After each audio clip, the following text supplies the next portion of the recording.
It's my feel-good breakfast show.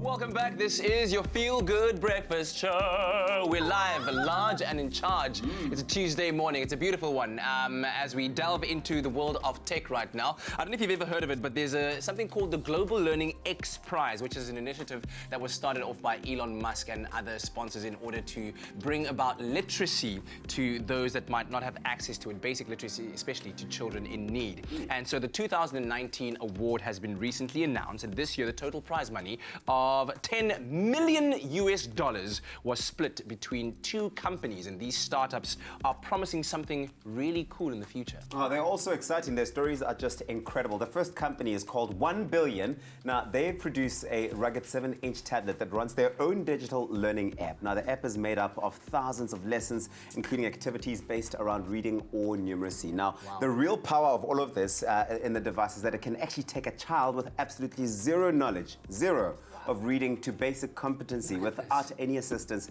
from a teacher, independently. Amazing.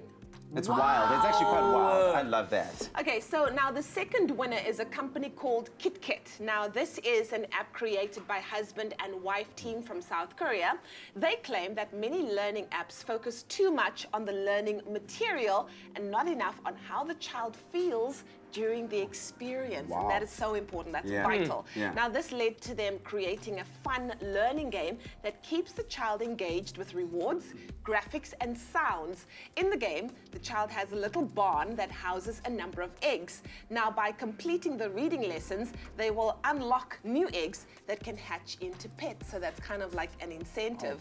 So now both these startup companies have shown us a future where children can learn to read without the help of any teachers. And quite interestingly, after testing them for 15 months, they found that 30% of the children had learned basic literacy. So the question that we're asking is, do you think that we're creating a future where teachers are out of work, but more children have access to education that they never would have? So that's kind of the conundrum. I don't think you could ever replace teachers. You can't. And perhaps then teachers could take on a role where they're more the facilitators of the process. Like you said, focusing on the child's emotional well-being than just driving home the content. Because you're where it's a fun process to learn, and the teacher's there as an overseer of the entire experience and to enhance it. I got to tell you, teachers for me were not just people that presented me with an education.